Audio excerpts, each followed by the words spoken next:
This video is sponsored by Notion.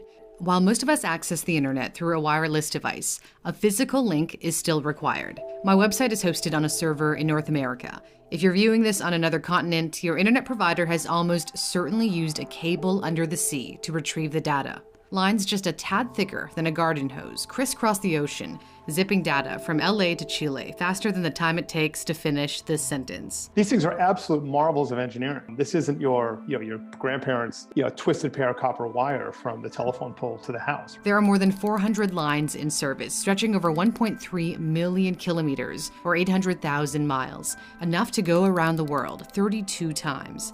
Data travels as pulses of light inside the cable's optical fibers before arriving at a landing station, where it continues its journey over land. Laying cables isn't new and dates back to the 1800s. The first transatlantic telegraph cable allowed Queen Victoria to send a message to US President James Buchanan in 1858, opening up a new era in global communication. During the Cold War, an American nuclear submarine secretly listened in when the Soviets used an underwater cable to communicate between a naval base and its mainland. Today, modern cables carry digital data, including internet traffic, and many of these have recently been funded by tech companies, which now own or lease well over half of the available bandwidth. Facebook and Google are working with regional telecommunications providers to invest in a new line called Echo to connect the US with Asia. The tech giants may share the cable, but they'll have their own designated fiber pairs within it, kind of like having your own lane on a multi-lane highway. So, why are tech companies laying their own cables? They used to lease bandwidth from telecom providers like AT&T, who were the major investors in building cables. But now they're opting to build their own pipes to meet the surge in demand for their services, from YouTube to Spotify to cloud computing. By building lines themselves, they have greater control over the infrastructure. Hurricane Sandy was the wake-up call. The superstorm that hit the US East Coast in 2012 damaged an area that hosts a significant number of cable landing points, disrupting communication for days. Facebook and Microsoft realized it wasn't the best idea to have the cables clustered in New York and New Jersey. So they partnered with telecommunications infrastructure company Telxius to design a line further south, opting to make Virginia Beach the starting point for a new connection to Spain.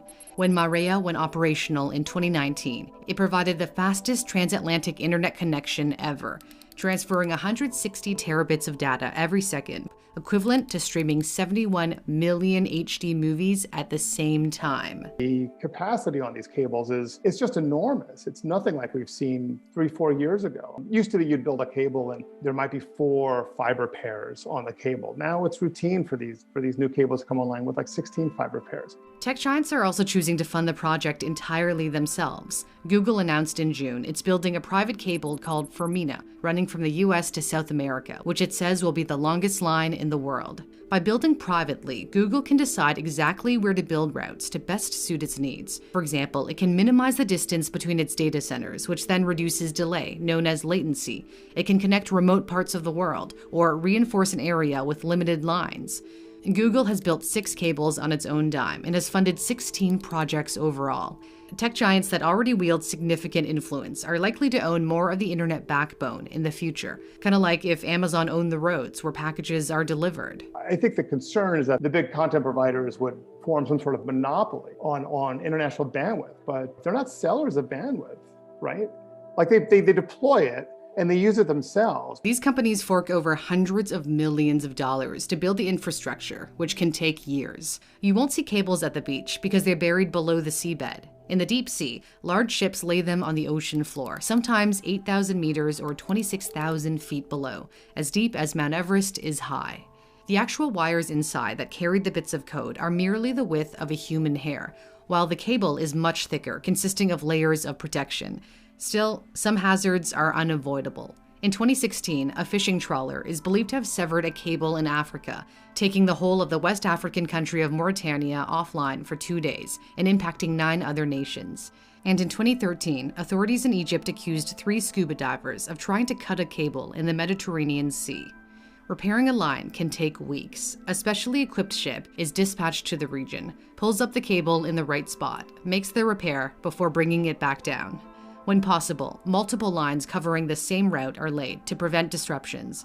Besides broken cables, there are also security concerns. In 2020, Washington blocked the portion of Facebook and Google's planned cable linking the US to Hong Kong over fears of spying because one of the other backers was majority owned by a Chinese telecom company.